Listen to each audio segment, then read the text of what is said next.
TMC ने अपना घोषणा पत्र जारी किया, लेकिन उसका नाम उन्होंने बांग्ला भाषा में नहीं रखा, बल्कि उसे इश्तेहार कहा जा रहा है।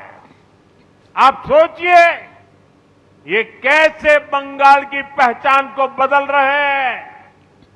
आप जानते हैं ना, इश्तेहार का इस्तेमाल बंगाल में किस लिए हुआ था? 1905 में मजहबी ताकतों ने बंगाल में लाल इश्तेहार जारी किया था। उसके बाद हिंदुओं का नरसंहार किया गया था। टीएमसी हमें उसी की याद दिलाना चाहती है। आपको भूलना नहीं है, यहां निर्मम सरकार में खुलेआम धमकी दी रही है। ये खास मजहब के लोग बंगाल में हिंदुओं का रहना मुश्किल कर देंगे। तुष्टीकरण का ऐसा घिनौना खेल बंगाल के सम्मान और बंगाल की संस्कृति को मिटाने का ऐसा षड्यंत्र, लेकिन अब बहुत हो गया। अब बंगाल की पहचान बदलने वालों की विदाई बंगाल ने तय कर ली है। এই বার বাংলার পরিচয় বদলানোর চেষ্টা যে করছে তার বিদায় হবে। পাল্টা কি বলেছেন ব্রাত্য বসু, দেখুন। ইস্তেহার শব্দটা ব্যবহার করে আমরা যদি মুসলিমদের তুষ্টিকরণ, এই শব্দটা উনি ব্যবহার করেছেন, তুষ্টিকরণ করে, তাহলে উনি অনেক বেশি চীনারে তুষ্টিকরণ করেন। সারাক্ষণ চায়না উনি করেন। কেননা চা শব্দটা নিজেকে চা ওরা বলে, এই চা শব্দটা হচ্ছে চীনা শব্দ, চিনি শব্দটা হচ্ছে চীনা শব্দ। ওনার খুব খেতে ভালো লাগে, উনি অনেকবার ইন্টারভিউতে বলেছেন আনারস। এই আনারস শব্দটা হচ্ছে পর্তুগিজ শব্দ। উনি যদি জানতেন যে বাংলা শব্দ ভান্ডারে বা ভারতবর্ষে যেটা ইন্দো ইউরোপিয়ান ল্যাঙ্গুয়েজ এবং তারপর যে আঞ্চলিক ভাষাগুলো গড়ে ওঠে, তার মধ্যে একটা ভাষা আরেকটা ভাষার মধ্যে ঢুকে পড়ে। একাধিক গুজরাটি শব্দ আছে যেখানে বাংলা ভাষা ব্যবহার করা হয়। এই যে আপনি আজকে ম্যানিফেস্টো বললেন, ম্যানিফেস্টো শব্দটা তো ইটালিয়ান শব্দ, এটা ইংরেজি শব্দই নয়।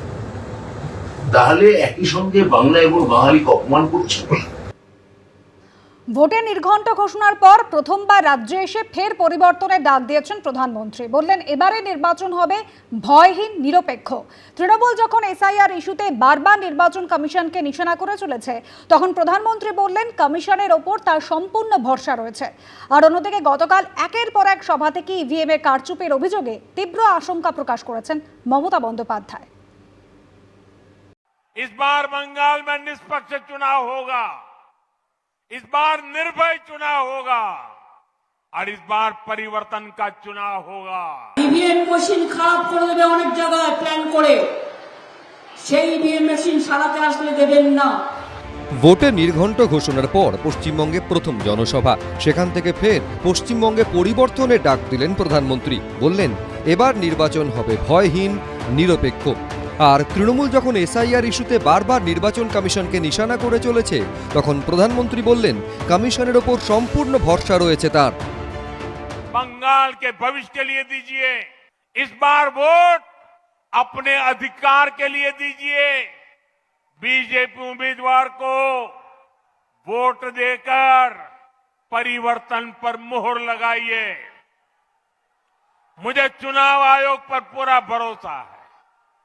इस बार बंगाल में निष्पक्ष चुनाव होगा, इस बार निर्भय चुनाव होगा और इस बार परिवर्तन का चुनाव होगा। অন্যদিকে আবার শমশেরগঞ্জ, জিয়াগঞ্জের সভা থেকে কখনো ইভিএম এ কারচুপি তো কখনো মনোনয়ন জমা দেওয়ার চক্রান্তের আশঙ্কা প্রকাশ করলেন মমতা বন্দ্যোপাধ্যায়। ইভিএম মেশিনে এক থেকে যত বুথ গুনতে হবে, আর 5টা করে সিম্বলও যদি থাকে, 5টাতেই টিপে টিপে ভোট দিয়ে দেখবেন সেখানে ভোটটা ঠিক মতো পড়ছে কিনা। ইভিএম মেশিন যখন চেক করবেন, ভিভিপ্যাট যেন থাকে, এটা দেখে রাখবেন। আমাদের দাবি বাইরে থেকে গণতন্ত্রের রক্ষক মানুষ যাতে দেখতে পারে ওই EVM machine central force check করছে কিনা, কোনো চিপ ঢুকাচ্ছে কিনা, হ্যাক করছে কিনা। ওরা পারে না, এমন কোনো কাজ নেই। গত 14ই মার্চ ব্রিগেডের সভা থেকে পশ্চিমবঙ্গে লড়াইয়ের সুর বেঁধে দিয়েছিলেন প্রধানমন্ত্রী। রবিবার কোচবিহারের সভায় তিনি বলেন, তৃণমূলের পাপের ঘড়া পূর্ণ হয়েছে। পাল্টা জবাব দিয়েছে তৃণমূলও। कुछ दिन पहले राजधानी कोलकाता के ब्रिगेड ग्राउंड से मैंने बंगाल में परिवर्तन महाअभियान की शुरुआत की थी। ब्रिगेड ग्राउंड की वो ऐतिहासिक तस्वीरें, वो जन सैलाब, जनता का उत्साह, जनता का जुनून, तब से पूरे टीएमसी सिंडिकेट घबराया हुआ है। और आज मैं देख रहा हूं ब्रिगेड ग्राउंड में जो बिगुल बजा, कुछ बिहार ने उस पर पक्की मोहर लगा दी है।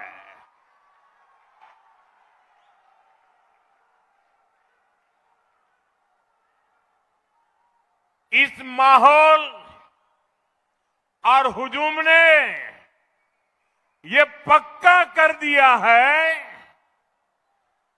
टीएमसी के पापों का घड़ा अब भर चुका है। প্রধানমন্ত্রী নির্বাচন কমিশনের উপর পূর্ণ আস্থা আছে বলেছেন, কারণ ওনার দলের এজেন্ট, ওনার দলের দালাল, ওনার দলের শাখা সংগঠন, ওনার দলের গণসংগঠন, তো ওদের দিয়েই তো বিজেপি কাজ করাচ্ছে। তো ওদের উপর আস্থা রাখবে না তো কাদের উপর আস্থা রাখবে? উত্তরবঙ্গ বিজেপির শক্ত ঘাঁটি, সেখান থেকেই নির্বাচনী সভা শুরু করে পরিবর্তনে ডাক দিলেন নরেন্দ্র মোদী। কিন্তু পরিবর্তন কি হবে, নাকি ফের ক্ষমতায় আসবে তৃণমূলই? উত্তর মিলবে 4 মে। আশাবুল হোসেন, শিবাশিস মৌলিক, সুদীপ্ত আচার্য, এবিপি আনন্দ। ভোট ঘোষণার পর রাজ্যে নরেন্দ্র মোদীর প্রথম নির্বাচনী প্রচার। কোচবিহারে সেই সভা থেকে ফের বেছে বেছে হিসেব নেওয়ার হুঁশিয়ারি দিলেন প্রধানমন্ত্রী। বললেন 4 মের পর আইন তার কাজ করবে। অন্যদিকে এদিন অনুপ্রবেশ ইস্যুতেও তৃণমূলকে কড়া নিশানা করলেন। অত্যাচারী, ভোট কাটারি বিজেপিকে একটি ভোটও নয়। জিয়াগঞ্জে সভা থেকে পাল্টা আক্রমণ জানিয়েছেন মমতা বন্দ্যোপাধ্যায়। चुन चुन के हिसाब किया जाएगा। অমিত শাহ থেকে নরেন্দ্র মোদী সম্প্রতি রাজ্যে এসে দুজনেই বলছেন চুন চুনকে, অর্থাৎ বাছাই করে করে বা বেছে বেছে হিসেব নেয়ার কথা। রবিবার কোচবিহারের সভা থেকেও বেছে বেছে হিসেব নেয়ার কথা বললেন প্রধানমন্ত্রী। मैं आपको भरोसा देता हूं, इस बार चुनाव के बाद इनके पापों का पूरा हिसाब किया जाएगा। चुन चुन के हिसाब किया जाएगा। 4 मई के बाद कानून अपना काम करेगा। चाहे कोई बड़े से बड़ा गुंडा क्यों न हो, इस बार न्याय होकर रहेगा। এ নিয়ে নরেন্দ্র মোদীকে কটাক্ষ করে অভিষেক বন্দ্যোপাধ্যায় এক্স হ্যান্ডেলে লিখেছেন, প্রধানমন্ত্রী কার্যত নিজেকে ঈশ্বরের আসনে বসিয়েছেন। তিনি মনে করেন বাংলার সাধারণ মানুষ যারা একের পর এক নির্বাচনে তাকে এবং তার দলকে প্রত্যাখ্যান করার দুঃসাহস দেখিয়েছে, তাদের হিসাব নেবেন। ঔদ্ধত্য তার বিচার বুদ্ধিকে আচ্ছন্ন করে ফেলেছে। গণতন্ত্রে প্রধানমন্ত্রী জনগণের হিসাব নেন না, বরং জনগণই প্রধানমন্ত্রীর হিসাব নেয়। বাংলার জনগণ সেই হিসাব অবশ্যই নেবে। বাংলার ন্যায্য প্রাপ্য টাকা আটকে রাখা, বিজেপি শাসিত রাজ্যে বাঙালিদের উপর অত্যাচার, এসআইআর এর মাধ্যমে বৈধ ভোটারদের ভোটাধিকার হরণের ষড়যন্ত্র, বিজেপির ক্ষমতার লালসার বলি 200টি প্রাণের হিসাব। শোলে দেখে এইসব করছেন, এই ধরনের ডায়লগ দিচ্ছেন, চুন চুনকে হিসাব লুঙ্গা। আমরাও বলছি যে ভাজপা কো हम लोग बंगाल का धरती से उखाड़ के फेंक देंगे। ভোট ঘোষণার পর রাজ্যে নরেন্দ্র মোদীর প্রথম জনসভা। আর সেখান থেকে আরও একবার অনুপ্রবেশ ইস্যুতে তৃণমূলকে আক্রমণ করলেন নরেন্দ্র মোদী। তৃণমূল যখন এসআইআর এর নামে নির্বাচন কমিশন ও বিজেপির বিরুদ্ধে সাধারণ মানুষের ভোটাধিকার কেড়ে নেওয়ার অভিযোগ তুলছে, তখন অনুপ্রবেশকারীদের সঙ্গে তৃণমূলকে একসারিতে ফেলে নিশানা করলেন প্রধানমন্ত্রী। तृणमूल शासन के 15 वर्षों में बंगाल के सीमावर्ती इलाकों में डेमोग्राफी में खतरनाक बदलाव आया है। इन घुसपैठियों को टीएमसी का सीधा संरक्षण मिलता है। टीएमसी ने सीधे अपने सिंडिकेट में भर्ती करती है। इनसे बंगाल के लोगों की सुरक्षा को बड़ा खतरा पैदा हो रहा है। तृणमूल वाले एसआईआर का विरोध कर रहे हैं ताकि घुसपैठियों की पहचान न हो सके। অন্যদিকে ডিটেনশন ক্যাম্পের প্রসঙ্গ টেনে এদিন মোদী সরকারের বিরুদ্ধে সুর চড়ান মমতা বন্দ্যোপাধ্যায়। আমাদের সরকার থাকতে আপনাদের কেউ দেশের বাইরে বার করে দিতে পারবে না। ওই ডিটেনশন ক্যাম্পের নাম করে মোটা ভাইয়ের পরিকল্পনা সব ব্যর্থ করে দিন।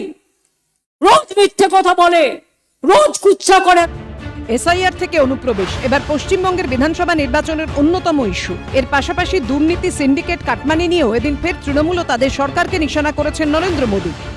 यहां सरकारी नौकरियों पर भी टीएमसी के सिंडिकेट का कब्जा है। बंगाल के हर युवा को पता है इस सरकार में इतना बड़ा एसएससी शिक्षक भर्ती घोटाला हुआ। कौन लोग उसमें शामिल थे?